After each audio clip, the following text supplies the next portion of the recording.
Bonsoir. Avocate depuis 35 ans, un parcours exemplaire fait d'engagement, de rigueur et de combat pour la justice sociale. Ancienne trésorière de l'Ordre national du barreau de Cameroun, vice-présidente de l'Assemblée générale de ce barreau, maître Dominique Foss, à coup sûr, incarne une voix respectée de la profession.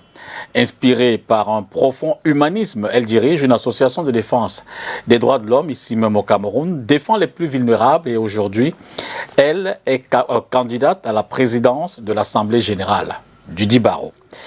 Alors que le Cameroun s'apprête à vivre une année électorale cruciale, très certainement, quel est le rôle que peut encore jouer l'avocat? Quelle voix porter? Quelle responsabilité historique assumer? Ce soir, Entretien avec reçoit donc maître Dominique Foss pour évidemment répondre à quelques-unes, sinon plus que ces questions-là. Et c'est avec grand plaisir. Bonsoir maître. Bonsoir Monsieur Divita. C'est un honneur pour nous évidemment de vous avoir dans ce fauteuil. C'est également un honneur pour moi d'être reçu dans ce fauteuil très confortable. Ah merci. J'espère que je serai à la hauteur de mes devanciers. Mais c'est tout le mal que je vous souhaite. Merci. Alors Merci. Cela dit, vous êtes déjà dans la peau de la candidate. Oui, je crois. Et puis, je crois que mon expérience me conduit à cela. Et j'espère que je pourrai rendre service une fois encore au barreau du Cameroun. D'accord. Ça fait 35 ans, je l'ai dit dès l'entame, que vous exercez cette profession-là.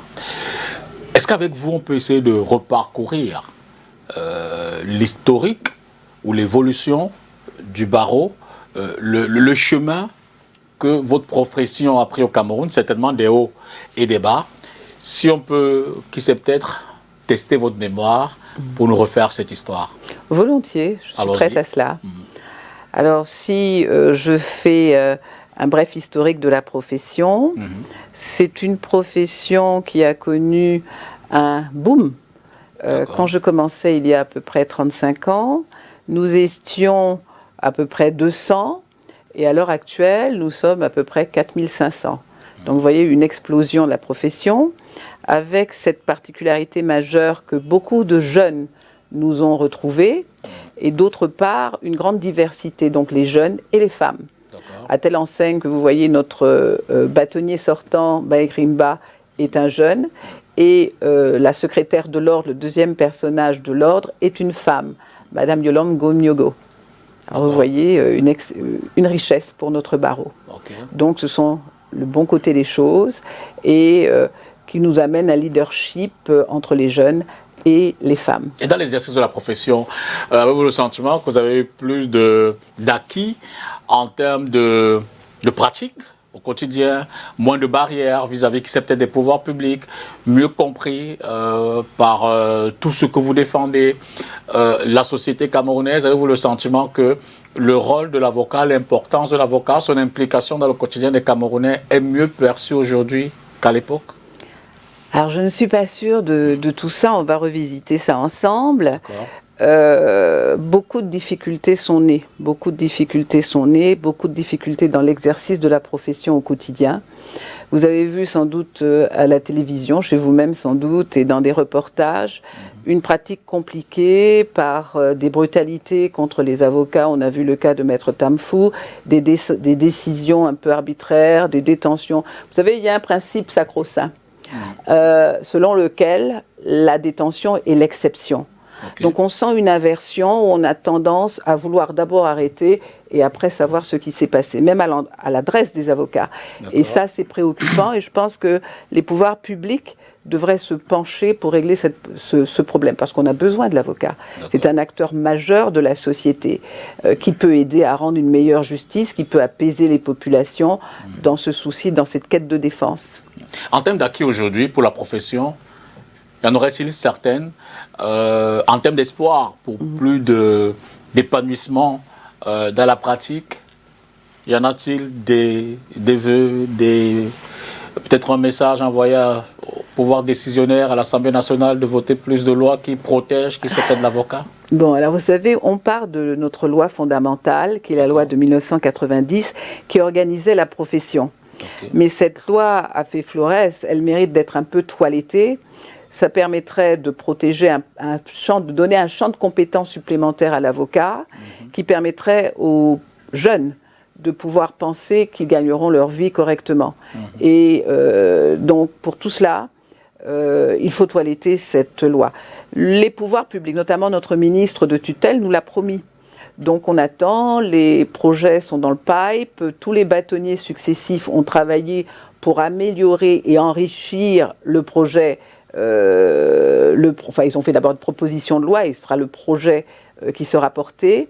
Donc on attend vivement justement que notre ministre de tutelle se penche et fasse monter ces projets après étude au Parlement.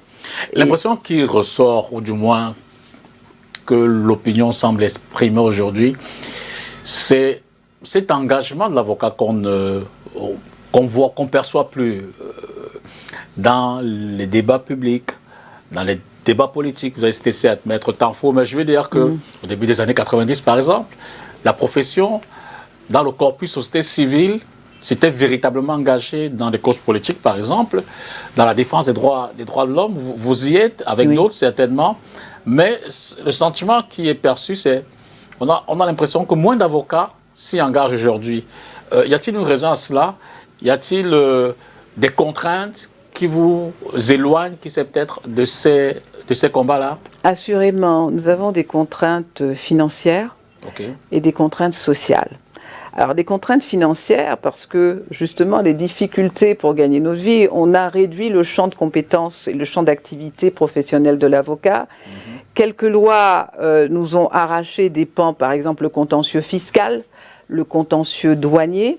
Mais c'est pourquoi le Conseil de l'ordre doit se pencher de nouveau sur ces cas-là pour permettre à tous ces jeunes qui rentrent de la profession avec beaucoup d'espoir, en espérant pouvoir en vivre, il est important de travailler sérieusement dessus et de permettre à ces jeunes de pouvoir s'affirmer, trouver du plaisir à ce qu'ils font. Et c'est peut-être la raison pour laquelle on a le sentiment que l'avocat, on ne le voit plus, on ne le sent plus, mais nous sommes bien là. Vous voyez, bon, on espère que, vous voyez, dans le cadre de l'association que j'ai formée des droits de l'homme, et avec un certain nombre de jeunes confrères, Guy-Olivier Moteng que vous connaissez, Géorgie Massy, Maître Arlette, ainsi que Nadine Yanou, Albert Hoyer, qui sont de jeunes avocats extrêmement soucieux de soutenir et de défendre les plus vulnérables. Donc nous ne sommes pas les seuls, et nous avons d'ailleurs convié d'autres confrères à pouvoir aider, mais ça se fait aussi si on a le minimum, si on peut vivre de ce minimum-là. Donc voilà, vous voyez, vous percevez déjà les difficultés auxquelles nous sommes confrontés, et on espère bien qu'avec justement la nouvelle équipe, on va trouver avec les instances supérieures des solutions à tous ces problèmes. Il y a une expression qui vous est particulièrement attribuée, l'avocat au service de la cité. À quoi renvoie cela? Tout simplement, nous avons tous prêté serment de défendre la veuve et l'orphelin. Et nous nous inscrivons dans cette même société dont nous voulons assurer la défense. Nous avons un rôle social, nous avons un rôle de tampon, nous avons un rôle de protection. Et je pense que c'est ce qui implique que l'avocat doit être au cœur de la cité. Et il est au cœur de la cité. N'empêche que les jeunes avocats, les plus récents, ou les générations un peu au-dessus, dénoncent souvent un manque d'opportunités et d'accompagnement. À peine ils rentrent dans la profession, qu'ils ont le sentiment de ne pas avoir la présence des aînés pour tout au moins les premiers pas, leur permettre un cheminement relativement aisé. Alors tout à l'heure, je vous ai dit que la loi de 90 mériterait d'être toilettée. On espère que ce sera fait. Mais il faut savoir aussi qu'ils ils ont bénéficié de l'attention particulière des derniers conseils, de tous les conseils de l'ordre dans des exercices de formation, parce que pour pouvoir travailler, il faut être formé. Et tous les conseils successifs ont veillé particulièrement à la formation de tous ces avocats. Donc je ne pense pas qu'on les ait laissés de côté, et je pense que dans les programmes de la plupart des candidats au Conseil de l'ordre, il y a dans la tête d'aider ces jeunes à pouvoir s'installer et de vivre honorablement de leur profession. Donc ils ne sont pas abandonnés, au contraire, c'est une problématique sérieuse qui est prise en compte par le Conseil de l'ordre sortant et peut-être ceux qui viendront. Vous avez été trésorière, on l'a dit dès l'entame de l'émission, trésorière de l'Ordre des avocats. L'une des problématiques qui revient souvent, c'est la question de la transparence. Ben pour moi, la transparence financière est le nœud gordien. Absolument. Il est important que l'ordre, qui doit être un exemple pour la société dans sa gestion, tout au moins les finances de l'ordre doivent être bien tenues. Pour moi, c'était un cheval de bataille depuis les années 2012 jusqu'à 2015, et encore mieux, j'ai pu implémenter cette transparence, puisque j'étais trésorière, en instituant par exemple un manuel de procédure comptable et financière pour le barreau. Également, j'ai fait auditer mes comptes par un expert comptable bien connu au niveau national, et j'ai laissé des outils qui permettent à mes successeurs de pouvoir continuer dans cette transparence. Et je la souhaite dans l'intérêt de l'ordre, parce que comme j'ai dit tout à l'heure, nous sommes un peu un miroir pour la société, et nous sommes des exemples, et tout ça, ça doit compter. Et vos successeurs ont emprunté la même voie? Ben, je l'espère, ils vont présenter leur compte avec bonheur. Ils ont fait beaucoup de choses, je crois, et nous le saurons. Je ne peux pas préjuger, mais je pense que beaucoup de choses ont été faites par les successeurs également. Pour vous, à quoi ressemblerait l'avocat du futur au Cameroun? Alors, c'est une question intéressante.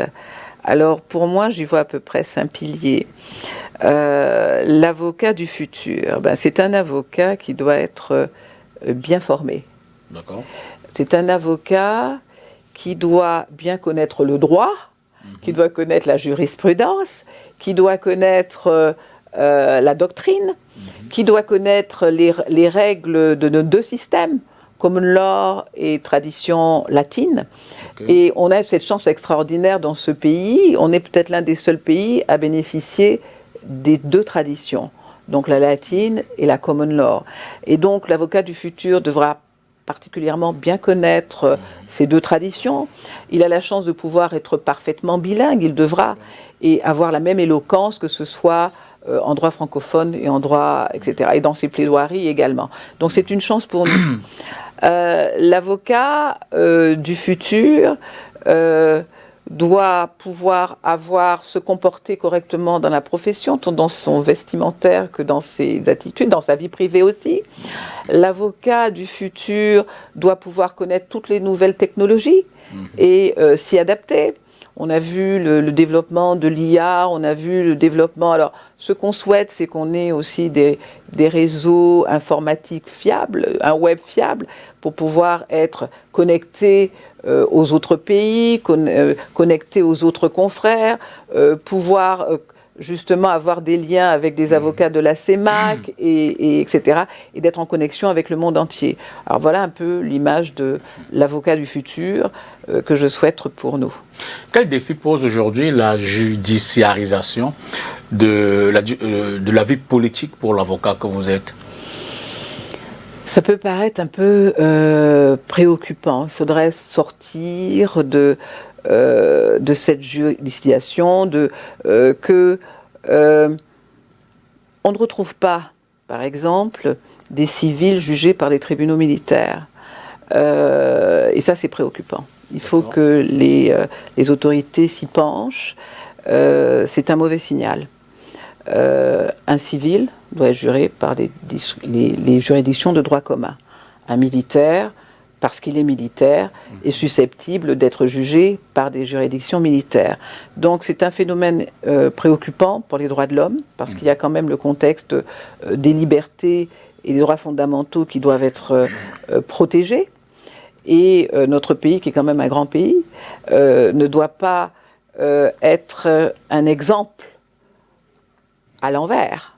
C'est-à-dire doit pouvoir montrer qu'il respecte toutes les décisions qui ont été rendues par des institutions internationales, et on doit s'arrimer au droit international. C'est pour ça que c'est une préoccupation à laquelle on doit tenir compte. 2 fois au cours de l'émission, vous êtes revenu sur la réforme des lois de 90. Oui. Concrètement, quels sont les points qui vous contrarie dans la profession, dans l'exercice, dans la pratique, et qui sait peut-être quelles seraient les propositions d'amélioration pour mieux exercer?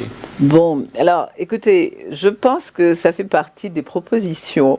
Ah d'accord. Des propositions, non pas les miennes, c'est pas moi qui porterai cela, je suis un avocat comme les autres, je dois supporter l'action des bâtonniers, ou de la bâtonnière qui viendra, qui prendra la suite, et je pense que tous ont développé, donc je suis mal placée pour dire, mais enfin, cela dit, je vous ai dit tout à l'heure que le nombre des avocats a explosé, donc il faut en tenir compte, il faut harmoniser tout ça, je vous ai dit tout à l'heure qu'il y a des évolutions technologiques majeures qui doivent être prises en compte, je vous ai dit également que le champ de la profession doit être ouvert pour les jeunes, et tout ça doit être pris en compte dans ces lois-là.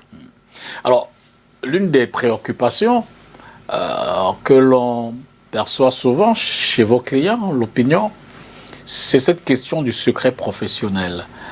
On a toujours l'impression que l'avocat est véritablement non seulement celui qui écoute la veuve et l'orphelin, mais celui qui sait surtout garder le mieux le secret de la veuve et de l'orphelin, concernant évidemment le secret professionnel. Cette problématique, l'avez-vous en cœur? Comment l'appréhendez-vous? Y a-t-il un mot précis pour rassurer ceux-là que vous accompagnez tous les jours? Le secret professionnel est une obligation pour nous. Absolument. Nous devons de garder par devers nous tout ce que le client aura pu nous dire sur son dossier.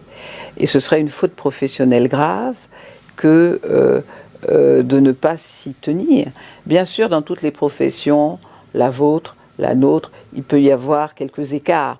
Mais il faut savoir que le Conseil de l'ordre a un conseil de discipline, qui est comme un peu un tribunal pour nous tous, et peut prendre des sanctions extrêmement graves, extrêmement importantes, qui vont jusqu'à la radiation. Vous voyez? Donc, on est tenu et on est surveillé par notre propre Conseil de l'ordre. Donc, j'espère que ça va rassurer un peu les populations qui craindraient des écarts ou des obstructions à tout ça. L'ordre dispose-t-il encore les moyens véritables pour faire observer la déontologie de la pratique de votre profession? Mais écoutez, quand j'étais membre du Conseil de l'ordre sous deux bâtonniers, le bâtonnier Sama, de regretter mémoire, ainsi que le bâtonnier Nyekamga. Nous avons eu des conseils de discipline. Nous avons eu à sanctionner des confrères, malheureusement, qui étaient un peu en marge par rapport aux règles professionnelles et à l'éthique. Et nous avons sanctionné. Bon, il appartient simplement à tous les nouveaux conseils d'être dans la mouvance et pour rassurer les autorités aussi, parce qu'il ne s'agit pas de nous protéger.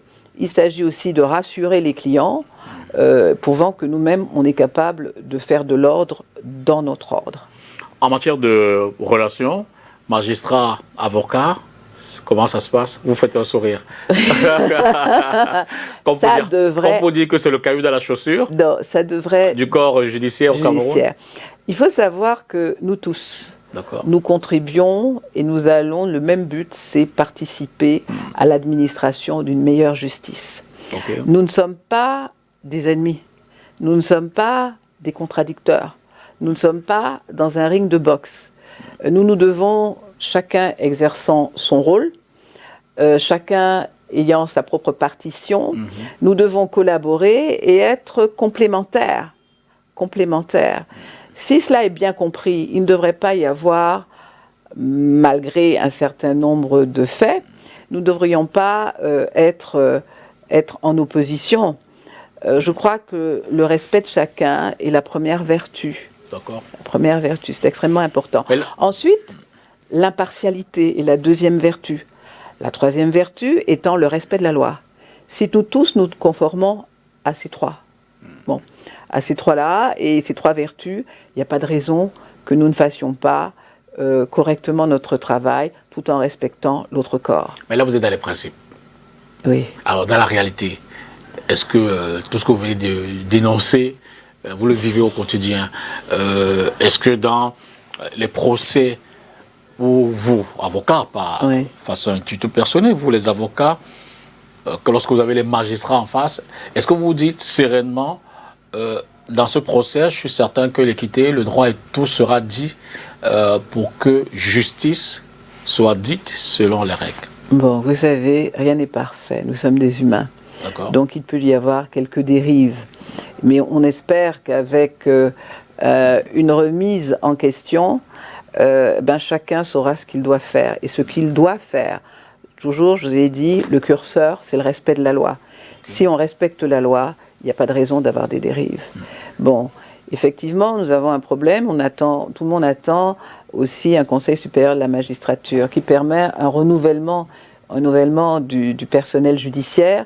Et peut-être que là aussi, ça permet de renouveler, d'avoir un peu d'espoir et quelques changements majeurs. Donc, moi, personnellement, je ne suis pas négative ni pessimiste. Je suis fondamentalement optimiste. Donc j'espère que les choses reviendront à la normale, malgré les quelques dérives que nous apercevons. Y a-t-il péril dans la demeure ? Pardon ? Y a-t-il péril dans la demeure ? Non, il n'y a pas péril dans la demeure. Comment restaurer cette confiance quand même ? Bon, alors, en changeant justement, vous savez, on n'est pas supposé rester en poste plus de 2 ans. Donc déjà, il faudrait revenir à un changement des magistrats en poste. Autre chose, et là nous rentrons dans la modernité de la pratique des différentes professions aujourd'hui, la question concernant la modernisation, je l'ai dit, la question du numérique dans notre environnement, dans votre pratique, comment l'appréhendez-vous, comment l'apercevez-vous? Est-ce que les conditions sont réunies aujourd'hui pour qu'un avocat se mette dans cet environnement évolutif pour se dire je peux avoir mon appareil, je peux utiliser mon Internet et travailler avec mes autres confrères? Bon, alors nous suivons des formations. Heureusement, on a la possibilité de suivre des formations qui nous permettent de mettre à jour notre connaissance, d'apprendre à utiliser l'IA s'il y avait besoin. Mais il faudrait aussi, chaque avocat est supposé avoir un ordinateur. Il faudrait baisser peut-être le coût de tout cela, pour permettre à chacun justement d'avoir le matériel idoine. Il faudrait aussi que nous ayons un réseau Internet fiable. Et ces derniers temps, nous connaissons quelques difficultés.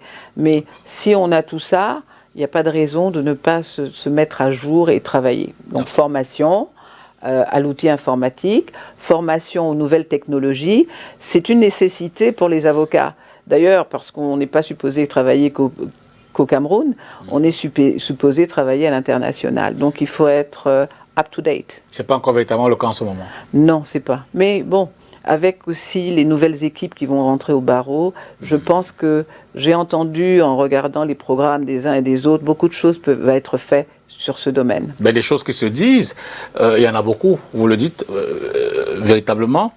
Et l'une de celles-là, c'est cette forme de, je ne vais pas dire, pour ne pas emprunter aux politiques, mais c'est tout comme de décentralisation, de régionalisation du barreau. C'est une problématique qui revient. J'ai souvent suivi les élections dans votre environnement.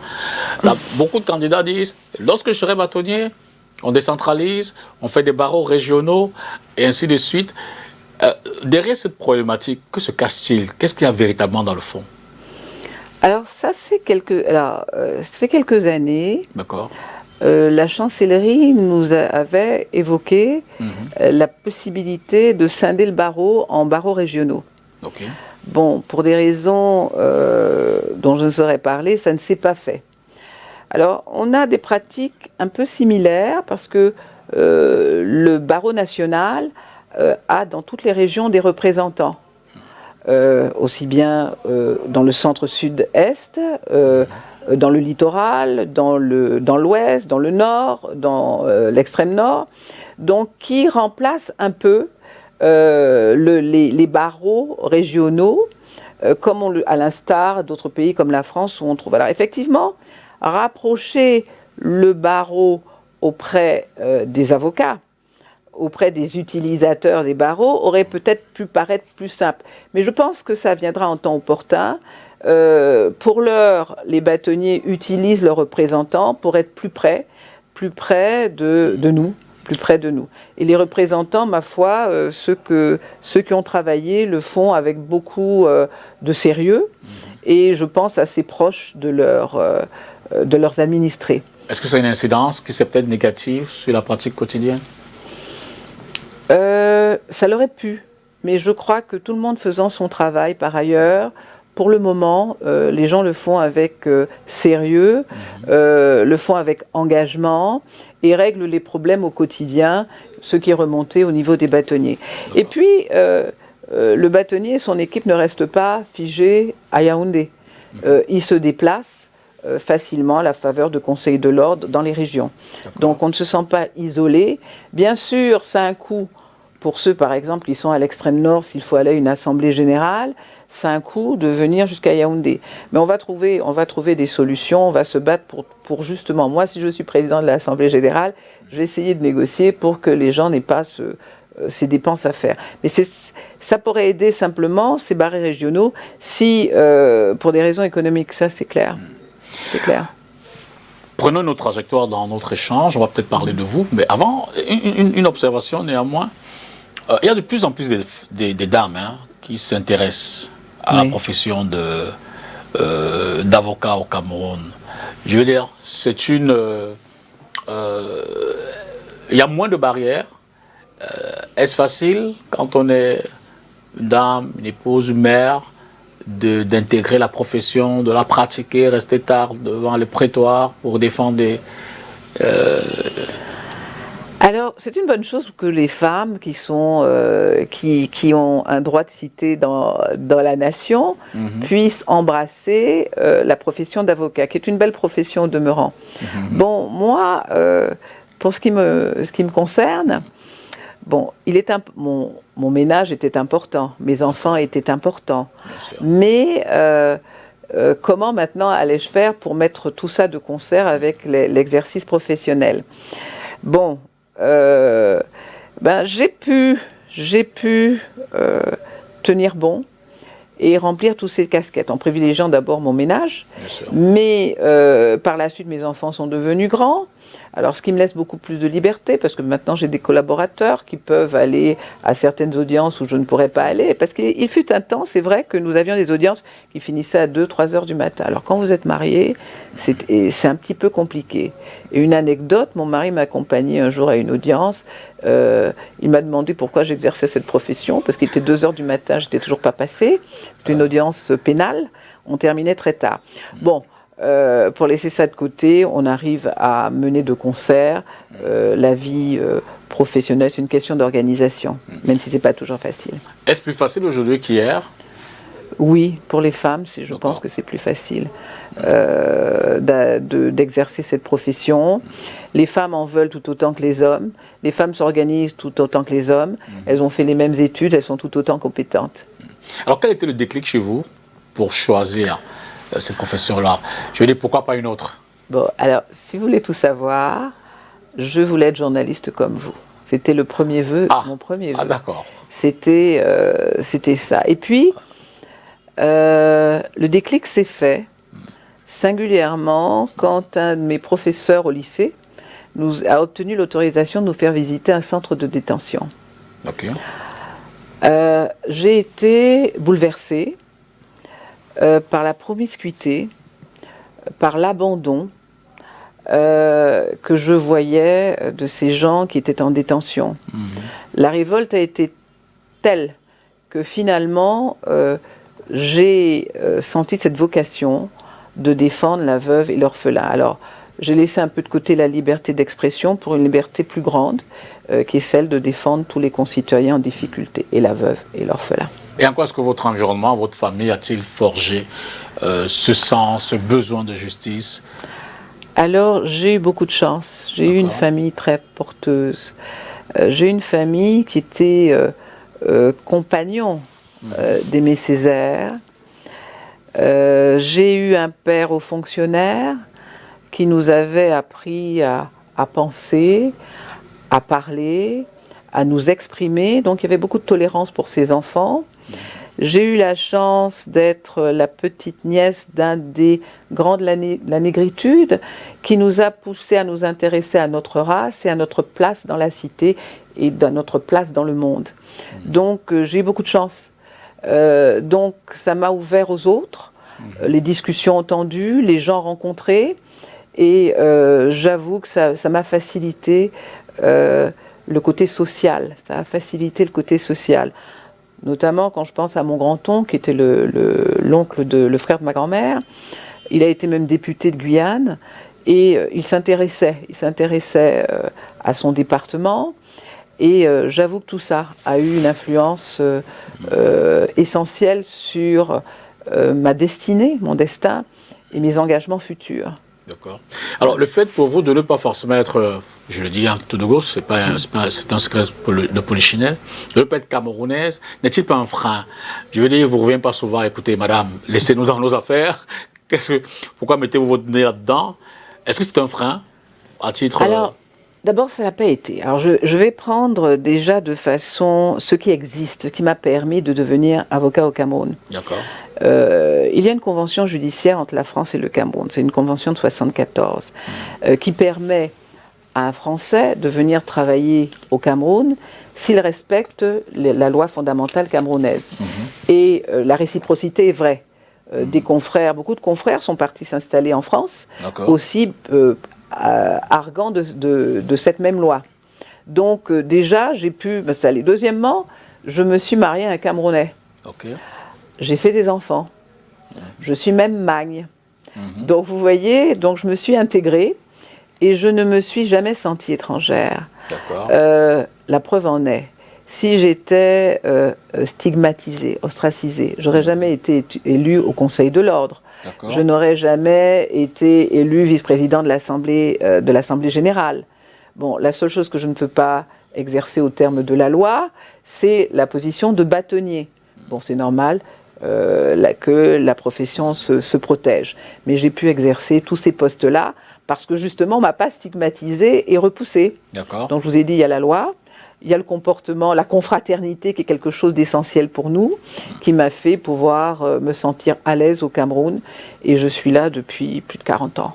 Dans cet élan, vous avez créé une association qui a souvent d'ailleurs... fait parler d'elle. Comment? Fait parler d'elle. Fait parler d'elle, merci. À travers des dossiers sensibles. D'où vient l'idée? Comment ça se construit? Comment ça se pratique?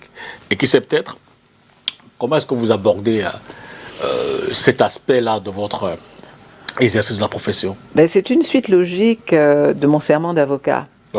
M'occuper des plus vulnérables. Donc à côté du travail quotidien du cabinet, j'estimais qu'on pouvait avoir un temps dans notre vie qu'on consacre à ces personnes vulnérables et qu'on le fasse pro bono, c'est-à-dire gratuitement pour ces gens-là. Alors, ça vient d'un fait tout simple. C'était l'affaire Coma Tekel. Je regardais à la télévision ce qui s'était passé et je me suis dit, cette personne qui a pratiqué malheureusement un acte réprimé par la loi va se faire condamner inéluctablement. Mais elle aura peut-être des circonstances atténuantes et il faut la défendre. J'ai appelé autour de moi un certain nombre d'avocats qui ont répondu présents, parmi lesquels tous ceux que je vous ai cités tout à l'heure, ainsi que d'autres. Et de là, et après cette affaire, où nous avons pu obtenir que cette dame ne soit pas condamnée, ni le fameux Morguier, nous avons décidé de monter une association qui s'appelle Universal Lawyers and Human Rights Defense. Et tout le monde a à cœur et tout le monde aime ce qu'il fait, c'est-à-dire défendre différents cas sociaux. Et voilà. Et ça nous a apporté justement une telle dimension que le HCR a travaillé avec nous, nous a fait confiance et nous avons travaillé sur plusieurs dossiers de réfugiés de la sous-région qui étaient en difficulté au Cameroun. Ce que nous avons pris à cœur et avec sérieux et nous avons travaillé. Donc vous voyez, l'association s'est développée de cette façon-là et nous continuons, malgré le poids de nos cabinets, à garder un temps pour ces personnes vulnérables et en difficulté. Alors pour la gouverne de nos téléspectateurs, un petit rappel, l'affaire Coma Tekel en mars 2016, cette jeune dame, Monique Coma Tekel, enceinte de jumeaux, qui s'est retrouvée fatalement devant l'hôpital à Quintini, qui a perdu, éventré, et a perdu ses enfants, a perdu la vie également. Tout à fait. Est-ce que pour vous, il y a des affaires plus sensibles que d'autres? Est-ce qu'il y a des affaires plus risquées que d'autres? Vous dites souvent, je choisirais celle-ci parce qu'elle est moins elle est moins complexe, Non. C'est quoi les critères d'engagement? Non, les critères, d'abord, il faut que les gens nous demandent de venir les aider, maintenant, de plus en plus. Les gens viennent vers nous, parce que déontologiquement, on ne peut pas aller demander d'être les avocats de ces gens-là. Absolument. Donc, il faut déjà être constitué dans un dossier. Mais à la réalité, ce sont les clients qui viennent nous voir, qui nous font accepter un dossier. Bon, maintenant, on est un peu victime du succès. Il y a beaucoup de demandes et il n'y a pas beaucoup de temps. On essaie, et on va ouvrir l'association à des jeunes avocats qui sont très demandeurs, qui sont très intéressés. Ça leur permet à la fois de se former, et puis d'assumer leur humanité et leur compassion pour des citoyens comme nous, qui sont en difficulté. Donc, on ne choisit pas les dossiers. C'est au gré des difficultés et des clients, entre guillemets, qui viennent à nous. Vous est-il déjà arrivé de vous dire, cette affaire, je peux y laisser ma vie, mais vous y allez quand même? Oui. Okay. Même des affaires qui paraissaient banales, nous avons quelquefois des menaces. Mais pour être avocat, il faut être fondamentalement courageux. C'est une des vertus de l'avocat. S'il ne l'est pas, il va faire autre chose. Donc, on se dit qu'on y va. On prend maintenant des précautions, mais on n'hésite pas à aller jusqu'au bout des affaires qu'on a traitées. C'est un challenge, parce qu'il ne faut jamais reculer devant et l'adversité et les menaces. Il ne faut pas reculer. Donc, on ne recule pas. En termes d'affaires sensibles, il faut dire qu'il n'y a pas eu que l'affaire Kumba Tekel. Il y en a eu d'autres médiatiques, où l'opinion suivant au quotidien. Oui, il y en a eu beaucoup d'autres. Je ne vais pas focaliser sur une affaire. Il y en a beaucoup d'autres qui ont attiré l'intérêt du public et qui ont pu nous mettre en danger. Mais j'avoue, quand on a la foi, quand on aime ce qu'on fait, on finit par comprendre les raisons pour lesquelles je voyais qu'il y avait beaucoup de méfiance des autorités vis-à-vis de nous, et il y a beaucoup de bienveillance à l'heure actuelle. Donc, on fait, il n'y a pas de raison qu'on ne soit pas. Et on ne fait que défendre. On ne fait que défendre, conformément à la loi. Y compris souvent celui qui est considéré comme le bourreau. Voilà, exactement. L'avocat doit défendre et doit tous les défendre. Donc on n'est pas tenu... Alors évidemment, chez nous, il y a des affaires de cœur où on se sent plus concerné, où véritablement on va défendre plus les parties civiles que le bourreau, mais l'avocat n'est pas tenu de défendre que simplement selon son cœur. On a le devoir, les défendre, quelqu'un avait dit les défendre tous. D'accord. Voilà, tout le monde a le droit à la défense au soutien d'un avocat et à la défense d'un avocat. Alors quand on est un avocat et qu'on perd un procès, comment vous le ressentez? C'est une déception, une défaite personnelle, où vous dites, bon, après tout, j'ai fait de mon mieux, c'était qu'un client, basta, je passe à autre chose. Bon, alors, quand on est jeune avocat, c'est très difficile d'accepter une défaite. Mais la loi prévoit des voies de recours. Donc si on a perdu en instance, on peut gagner en appel. Si on a les arguments nécessaires et suffisants pour gagner. Donc il ne saurait y avoir de déception. On se remet à travailler, on se reprend en main et il n'y a pas de raison de se dire que... Mais il est vrai que c'est une profession qui est difficile. Je lisais hier ou avant-hier... je découvrais la mort d'un avocat qui avait défendu, en France, un chirurgien qui violait systématiquement les enfants et ses malades. Et on se posait la question, parce que l'avocat, justement, subit des coups. Bien sûr. Les réseaux sociaux, qui ne vous font pas de cadeaux, parce qu'il y aura les pour, les contre, et il est vrai que les coups peuvent être très très déstabilisateur. Et on se demandait si ce confrère ne s'était pas suicidé. Parce que affronter l'adversité, qui peut être extrêmement violente, fragilise. Alors il faut apprendre à être, courageux, peut-être des fois se faire suivre psychologiquement, parce que effectivement, il y a des affaires violentes, il y a des colibets, il y a des injures et qui peuvent fragiliser un avocat. Mais pour autant, avec l'habitude du prétoire, avec l'habitude de l'environnement, je crois on arrive quand même. On arrive quand même. Et il faut y arriver en tout cas. Il faut travailler sur soi pour y arriver et tenir tête et faire face aux différentes causes auxquelles on est confronté. Ça fait partie de votre engagement en tout compte faire. Oui, oui, ça fait partie de l'engagement. Et puis j'avoue que on s'y habitue, puis on aime ça. Parlant d'engagement, vous avez donc déjà connu le barreau en tant que membre du Conseil de l'Ordre. Aujourd'hui, vous voulez être présidente de l'Assemblée générale. Pourquoi ce retour? Je veux dire, j'ai envie de dire, vous êtes épanoui. Oui. Vous avez votre petite association, oui. Vous avez votre cabinet. Oui.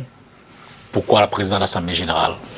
Alors, c'est plus pour aider, pour faire bénéficier mes confrères de l'expérience que j'ai acquise tout au long de cette année, parce que je pense que on a besoin de voix, de personnes qui sont passées, qui ont traversé les années, les temps, connu des difficultés, des joies, des peines, qui connaissent bien les institutions, qui connaissent bien l'environnement judiciaire, qui connaissent bien les acteurs de la justice. Et je pense que cet apport peut servir au Conseil de l'Ordre et à mes jeunes confrères. Des personnes aussi déterminées et aimant profondément la profession, parce que j'aime profondément ma profession. Je pense que ça peut être d'un apport. Et puis, permettre justement le fait de cette transition, aider à la transition générationnelle. Et je pense que je suis bien outillée pour ça, et c'est la raison pour laquelle je me suis présentée.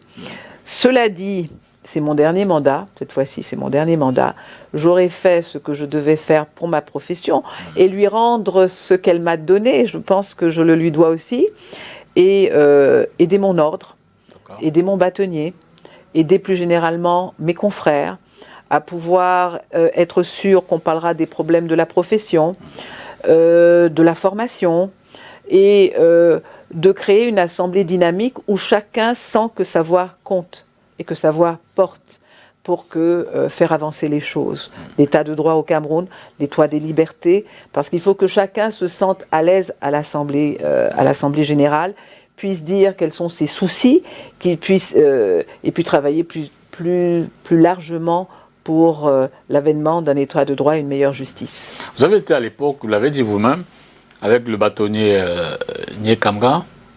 Vous êtes en alliance avec le bâtonnier sortant. Oui. Je veux dire, n'y a-t-il pas un fossé entre les deux? Nous sommes avocats. D'accord. Et avant tout, avocats. D'accord. Ma passion, je vous l'ai dit, c'est ma profession. Et il n'y a pas d'antinomie. Et justement, mon passage, c'est pour retrouver l'unité. Penser les blessures, ramener les avocats au rôle qui est le leur. Donc, revenir à l'orthodoxie. Revenir à l'orthodoxie, pour moi, quelque chose d'extrêmement important. Donc, ramener autour de nous les confrères, sans qu'il y ait de césure. Et c'est peut-être la raison essentielle de mon retour. C'est montrer qu'on doit travailler avec tout le monde, pour l'unité du barreau, pour que ce soit véritablement un barreau fort. Donc il faut une prise de conscience sérieuse.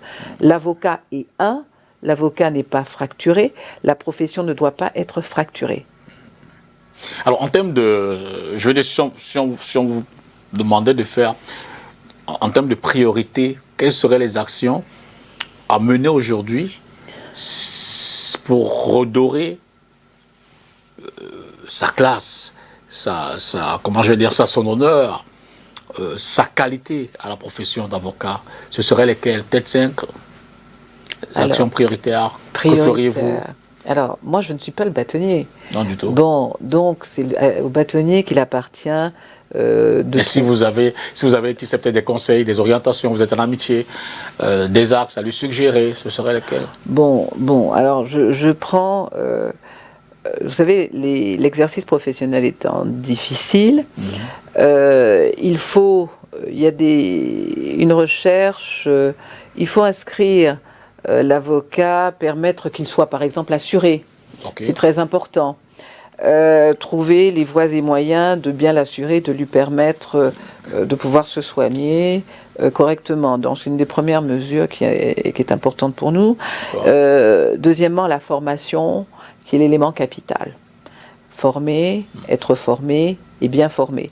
Pour être capable d'affronter les enjeux nationaux et internationaux, pouvoir s'arrimer et ne pas être en retrait par rapport aux avocats des pays occidentaux, il faut pouvoir faire face. Et je pense que ce sont les premières mesures à travers la formation, notamment la formation professionnelle continue. Je crois qu'il y a un souci de tous les candidats. Il faut que, vous savez, le droit, il évolue.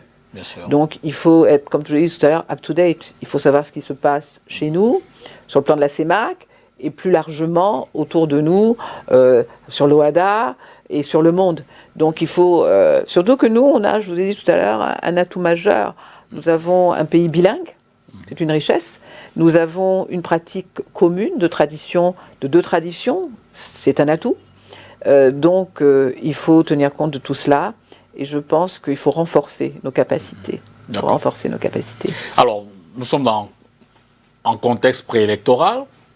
Dans quelques heures, très certainement, le corps électoral sera convoqué.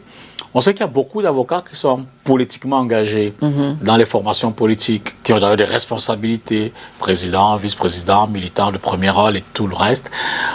Dans un contexte comme celui-ci, quel devrait être le rôle de l'avocat ? Vous savez, l'avocat est un citoyen comme tous les autres.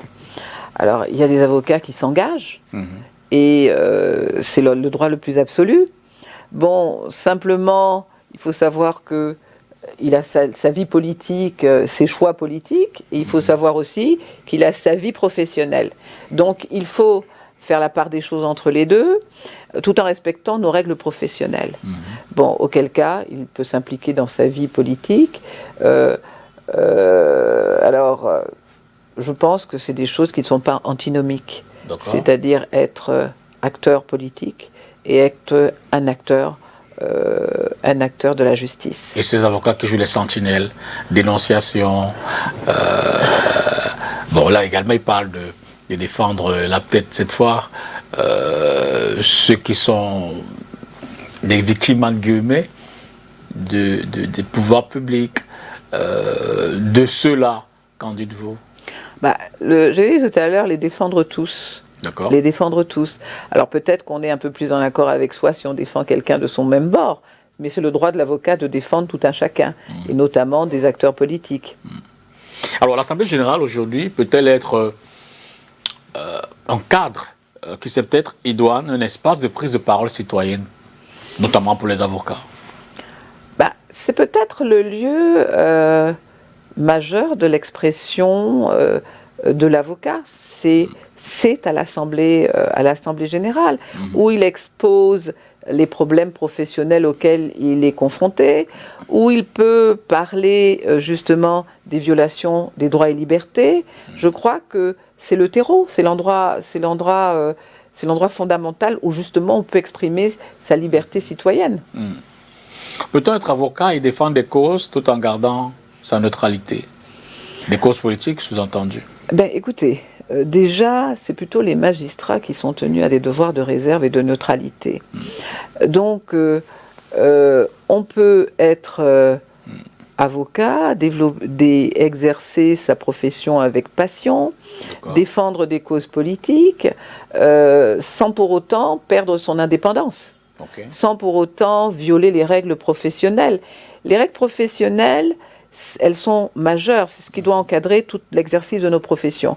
Donc si on reste dans ce cadre et dans ces limites-là, il n'y a pas de raison de ne pas pouvoir défendre quelque cause que ce soit. À titre personnel, ne vous est jamais venue l'idée de vous engager politiquement?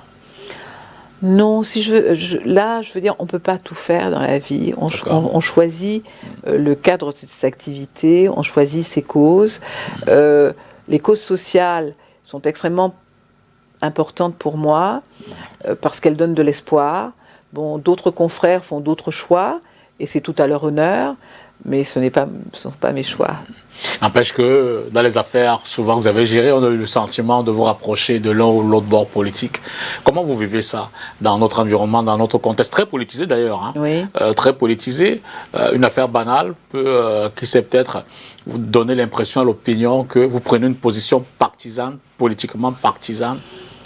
Alors, ce serait une erreur. Moi, j'essaie de mon côté de rester dans le cadre professionnel, dans les limites de la profession, et je travaille de façon véritablement professionnelle, sans y mettre d'une passion politique, d'un bord politique. Je veux dire, chacun ses choix. Chacun ses choix en conscience. En conscience. Donc, j'ai pas eu à défendre des procès politiques, peut-être parce qu'on n'est tout simplement pas venu me voir, et peut-être que j'aurais accepté, mais si on n'est pas venu me voir, ben, je ne peux pas le faire. N'y a-t-il pas eu d'influence, de non, tentative de... Non, j'ai eu encore la chance de pouvoir rester indépendante, malgré quelquefois ce qui pourrait apparaître comme des pressions. Mais j'ai pu toujours faire ce que j'avais décidé de faire et d'aller au bout de mes procédures sans me sentir, ou en trouvant des astuces pour ne pas me sentir contrainte. D'accord. Voilà. Alors l'autre problématique qui mine évidemment la société camerounaise dans son ensemble, mais singulièrement, ou alors dans les premiers rôles, le corps des avocats, la question de la corruption. Question de la corruption qui implique souvent, pour l'opinion, vrai ou pas vrai, qu'il y a comme des complicités autour des affaires, entre magistrats, avocats, des arrangements, qui c'est peut-être pour gagner un procès ou faire perdre à son confrère un autre procès. Êtes-vous consciente déjà de cette problématique-là? Avez-vous le sentiment que c'est une problématique préoccupante dans votre corps? Comment l'abordez-vous? Évidemment, la question appelle une réponse lapidaire. Évidemment nous sommes soucieux de cet état de choses qu'on peut pas dire, on ne peut pas dire qu'il n'existe pas. D'accord. Bon, maintenant, il faut qu'on entoure la justice de toutes sortes de garanties. Contrôle des magistrats, contrôle des décisions, d'installer tout un système de contrôle. Ça existe, mais ça existera moins si justement on revalorise la situation des magistrats, si on les fait bouger, ça existera moins. Donc les pouvoirs publics doivent se pencher sur cette problématique qui est préoccupante. Et j'espère qu'à terme, petit à petit, c'est un serpent de mer, mais j'espère qu'on va sortir de là. C'est une œuvre de longue haleine, c'est une prise de conscience, c'est un devoir citoyen. Tout le monde doit se pencher. C'est pas uniquement la justice, c'est tout un système. Mais loin des pouvoirs publics, le rôle du barreau dans cette problématique? Le rôle du barreau est de dénoncer, si on a des éléments qui permettent de le dénoncer. Le rôle du barreau est de rentrer, sans que ce soit la guerre, je l'ai dit tout à l'heure, c'est une œuvre commune, d'attirer l'attention, par la médiation, par des discussions avec les acteurs de la justice. À une époque, on espérait des états généraux de la justice qui auraient permis justement d'arranger un petit peu cette situation, mais rien n'est perdu, tout est ouvert, il faut toujours garder de l'espoir par rapport à ça. Mais c'est important pour l'avènement d'un état de droit que toutes ces problématiques trouvent des solutions. Alors je voudrais qu'on s'arrête singulièrement sur une affaire dite des 400 commerçants de la gare de Douala. Vous savez tout. Non, pas du tout. Pas du tout, c'est pour ça que je pose la question. De quoi il en ressort déjà? Alors, c'est une affaire un petit peu triste, une affaire dûment sociale. C'était 400 commerçants qui occupaient le marché de la gare, qui avaient tous des droits pour occuper les différentes places, qui payaient leurs impôts à la communauté, après quoi à la mairie de Douala 2. Et ils se sont trouvés cassés, expulsés, sans préavis, sans recasement. Il n'y avait pas eu de DUP. Le domaine qu'ils occupaient était le domaine privé de l'État. Je vous ai dit qu'ils avaient toutes les autorisations. Ils vont vérifier, les grands conseillers, le conseil municipal n'est pas au courant de tout ça, n'a pas pris part à tout ça. On a construit un nouveau marché qui est très beau d'ailleurs, au demeurant pour la ville, c'est un joyau. Mais on aurait pu penser aussi à les recaser. Il y a encore de la place pour les recaser. Alors, on a tout tenté. Recherche de transactions. On a eu le sentiment qu'on n'était pas écouté. Donc on est allé en justice, mais les procédures sont longues. On aurait préféré qu'avec beaucoup de raisons, on trouve des solutions parce qu'on peut les trouver amiables. Et d'ailleurs, la médiation est un mode de règlement des litiges. Donc moi j'en appelle toujours à un retour de Madame le maire de Douala 2 vers nous pour trouver une solution. On est à la veille des élections, il faut montrer un peu qu'on pense à ses concitoyens. Ces gens votent à Douala 2, ils ont besoin de l'espoir, ils ont besoin de s'occuper de leur famille, de leurs enfants. Donc je pense et j'espère avec foi, et vous me donnez l'occasion d'en parler, et j'espère que je serai écoutée pour que la main soit tendue vers ces commerçants, parce que tout a été fait en totale illégalité. On a voulu montrer qu'il y avait le pot de fer contre le pot de terre. Mais je crois qu'à un moment, dans un esprit d'apaisement, il faudra trouver des solutions pour ces commerçants. Ça date de quand? Ça date de 2023. Où sont ces commerçants aujourd'hui? Ils sont nulle part. Il y en a qui sont morts, d'ailleurs de désespoir, parce que c'est des gens qui vivaient, beaucoup de femmes, éduquaient, élevaient leurs enfants, grâce à la vente des produits qu'elles vendaient sur le marché. Donc, c'est une situation dûment sociale et préjudiciable à laquelle il faut trouver des solutions. Et j'espère qu'on sera écouté grâce à vous et qu'une solution amiable sera trouvée.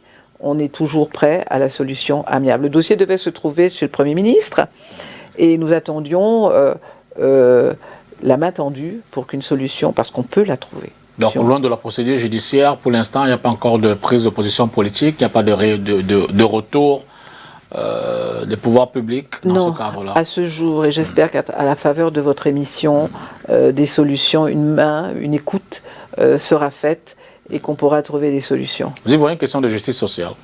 C'est une question de justice sociale, dûment. Et c'est extrêmement important que les citoyens se sentent confortables, puissent éduquer leurs enfants, puissent élever et garder l'espoir pour éviter que les gens sortent du pays. Vous direz que cette affaire est à l'image du système judiciaire ou il ne faudrait pas aller vite en besogne? Non, on ne va pas aller si loin, mais tout ça c'est préoccupant. Ça fait partie d'un système effectivement qu'il faut moderniser, qu'il faut changer. Il faut qu'on ait un regard compatissant sur les concitoyens. D'accord. Voilà. Partant de là... Tout n'étant pas politique, ou politique dans le sens premier. Ouais. Intérêt sur la cité, c'est le terme grec. Voilà. Donc vous dites que c'était 400 commerçantes. 400 commerçants. Pas plus, pas moins. Aujourd'hui, il en reste un peu moins. Alors maintenant, moi, personnellement, l'association s'occupe de 212 commerçants. D'accord. De 212 commerçants. Alors si je veux déjà, les premiers sont les nôtres, mais il y a ceux qui restent sur les 400. Vous dites qu'on aurait pu les recaser où? Oui. Dans le même marché, il y a de la place. D'accord. Il doit y avoir 800 boutiques. Donc, si certaines ont été vendues, les nôtres peuvent être hébergées, dans ce marché. Autre affaire, là un peu plus politique, à grande échelle, on a vu des avocats dès le début de la crise anglophone, très impliqués d'ailleurs. Ce corps fait partie des premiers à avoir décrit ou avoir eu un certain nombre de revendications. Des réponses ont été apportées. De votre point de vue, les réponses qui ont été apportées, vous dites, sont satisfaisantes? Elles sont peut-être pas, et je crois qu'il faudrait aller un peu plus loin. D'accord. Effectivement, les autorités ont essayé de trouver... Alors, évidemment, les revendications étaient légitimes. Il était effectivement dûment nécessaire que les avocats œuvrant et travaillant dans les zones du nord-ouest et du sud-ouest puissent profiter de la common law et qu'on ne leur impose pas des décisions en français et que donc ils se sentent confortables dans leur région relativement à cela. Les premières réactions qui étaient positives de leur côté, on a créé une section common law à la Cour suprême. Donc je veux dire que la bataille n'a pas été inutile parce qu'elle a pris en compte des revendications légitimes. Donc il faut peut-être aller un peu plus loin, avoir une écoute, mais tout peut se faire. Tout peut se faire. Moi, j'ai pas de de penser. Il faut peut-être... on a créé des commissions de bilinguisme, donc des choses sont faites, mais il faut aller peut-être un petit peu plus loin pour que les gens se sentent confortables. De façon globale, que vous suggère dans la gestion judiciaire de cette affaire, de cette crise? Dans un premier temps, je pense que ce n'était pas approprié. Pas approprié. J'ai toujours, si vous avez bien écouté ce que j'ai dit, je promeus des modes de résolution amiable des litiges. Donc, il n'est pas nécessaire d'arrêter des confrères, de traîner leurs robes et eux-mêmes dans la boue, etc. Donc, mais après, je pense que les choses se sont faites avec l'intervention même du barreau, qui a été associée à justement cette tentative de résolution. Dans la même mouvance, à travers cette affaire et bien d'autres, on a pu voir l'implication du tribunal militaire, des avocats y sont passés également. Je veux dire que vous avez un plaidoyer pour cela. Le tribunal militaire, selon moi, doit exercer sa mission et sa compétence sur des militaires et non pas des personnes privées. C'est une préoccupation importante. Le barreau s'est mobilisé pour certaines causes, justement, attirant l'attention des autorités militaires sur le fait que des civils ou même des avocats ne doivent pas être traînés devant les tribunaux militaires. Donc c'est une préoccupation de tous les instants du barreau et qui continue à s'y atteler. Et nous devons justement nous atteler à éviter que ces situations préoccupantes et préjudiciables à tous se perpétuent. Alors, vous abordez ces questions avec les autorités publiques, que vous disent-elles? Je crois que les échanges sont en cours. Le bâtonnier sortant et son équipe se sont mobilisés à la rencontre des différentes autorités. Bon, j'espère qu'on finira par prendre en compte cela. C'est dans l'intérêt de tous, c'est dans l'intérêt de l'état de droit, c'est l'intérêt du respect des droits de tout un chacun. Donc c'est vraiment préoccupant et c'est une préoccupation essentielle. D'accord. Pour revenir à l'autre actualité politique, pensez-vous que l'avocat doit avoir un rôle précis ou alors un rôle singulier dans cette période de campagne, dans ce déploiement politique majeur, présidentiel? Bon. L'avocat doit-il se mettre au devant et se dire, et jouer l'avocat? Bon, l'avocat est un citoyen de la cité, comme tout le monde, donc il peut être intéressé, aider et s'intéresser à la vie. Bon, je prends un exemple. J'ai été sollicité pour être observateur, parce que j'étais avocat, observateur international lors des élections en RDC. D'accord. D'ailleurs, je n'étais pas la seule, le ministre Momo était dans mon équipe. Nous étions invités en tant qu'avocats à participer à ça. Donc, je veux dire que l'avocat peut être impliqué pour s'assurer que le processus des élections est bien mené en toute transparence. Donc, c'est un devoir citoyen de l'avocat s'il est appelé à le faire. Donc, on peut le faire. Dans notre système, doit-on davantage encourager les avocats à s'y impliquer? Vous savez qu'il y a, comment je vais dire ça, des appréhensions, un manque de confiance entre les différents acteurs, qu'ils soient candidats, qu'ils soient organisateurs, qu'ils soient électeurs. Donc, il y a cette crise de confiance qui est née. Est-ce que pour vous, l'avocat pourrait être celui-là qui, de par sa présence, apporte l'apaisement, peut être le garant d'un environnement transparent en termes d'organisation des élections? Est-ce que ce rôle, l'avocat ne devrait pas, qu'il sait peut-être être impliqué, associé? Je pense que justement par le fait que nous sommes ouverts sur le monde et nous prenons une place au cœur de la cité, nous serions bien placés pour apporter cet apaisement, cet équilibre. Donc l'avocat participant à l'équilibre entre les différents corps et les différentes institutions. C'est l'avenir, je crois, et ça permettrait peut-être aux citoyens d'être plus confiants face à l'administration, face à l'autorité. D'accord.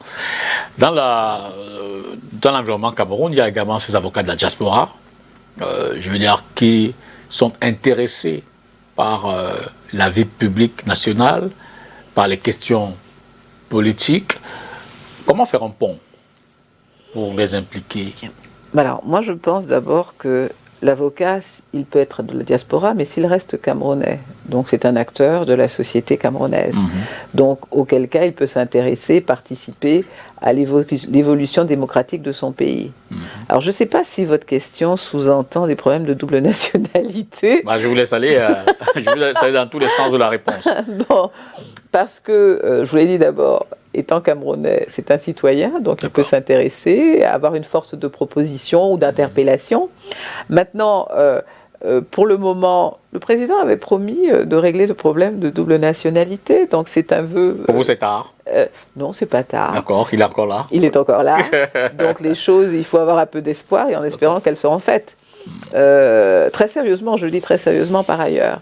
Donc je pense qu'il faut avoir foi et puis il faut continuer à exprimer ses désirs qui ne demandent rien à rien. Donc il faut continuer à manifester par toute voie de droit son désir de participer à la vie de la cité ou de s'impliquer, de revenir faire de la politique, quelque chose comme ça. Vous voyez ? Pour vous, l'avocat devrait-il jouer un rôle historique en cette année électorale de 2025? Je veux dire, devrait-il être celui-là qui dit c'est juste, c'est pas juste? Attention, vous êtes en train de franchir la ligne rouge. Je dis, nous sommes dans le contexte électoral, bien sûr. Attention, là, on franchit la ligne rouge. Essayez de recadrer un peu ici. Est-ce que ce n'est pas une opportunité de jouer véritablement la sentinelle pour ce noble métier? Bon, alors, on a dit, je crois que l'avocat, effectivement, peut avoir un rôle de sentinelle. D'accord. Puisqu'il fait partie de la cité. Il peut avoir une force de conseil. Et je le dis de façon sempiternelle, je répète un peu la même chose, mais il faut que ça s'ancre. Il peut avoir une véritable force de proposition. Maître Dominique Foss, merci. Merci, Monsieur Lipita. J'ai reçu la candidate ce soir. Je vous remercie. Qui sait peut-être dans les prochains mois, je recevrai la présidente. Volontiers. C'est le mal que je vous souhaite. Merci à vous. Et merci de tous ces bons vœux. Et j'espère que les choses se passeront telles qu'elles devraient se passer. En toute transparence, vous avez confiance en l'organisation des élections là-bas? Les années antérieures, je crois que l'année précédente, l'élection précédente, quand même, elle a fait beaucoup de boucans aussi. Hein. Alors, je ne vais pas dire des choses sur mon corps que je n'ai pas vécues moi-même. D'accord. Il faut simplement espérer que les choses se passent en toute transparence. Nos urnes sont transparentes. Hein, nos urnes sont le transparentes. système ne sont pas que les urnes aussi. Donc, je formule le vœu pour moi-même que les choses se passent en toute transparence telles qu'elles devraient être, parce que je dis que nous devons être des exemples pour la société. Vous avez des appréhensions du contraire? Non. Vous êtes en toute confiance? J'ai toute confiance. La première partie des élections va se faire sous l'empire de l'ancien président, qui a quand même des outils pour savoir mener son élection. Après quoi, si je suis élu, ben c'est moi qui serai un petit peu à la manœuvre, et on verra tout ça. En tout cas, je peux vous l'assurer. Parce que c'est l'image de l'avocature, c'est l'image de l'ordre, et il est important que nous donnions une image conforme aux aspirations de tous les avocats. Tout compte fait, vous portez la vision d'un barreau dynamique, ancré dans la société moderne. On espère que c'est peut-être vous porterez cette vision-là jusqu'au bout de l'effort que vous êtes en train de déployer. Merci encore. Merci à vous. Merci à vous d'avoir suivi l'entretien ce soir. Nous étions avec Maître Dominique Foss, avocate au barreau du Cameroun, candidate à la présidence de l'Assemblée générale de ce corps. Bonsoir et à jeudi prochain. Merci à vos téléspectateurs.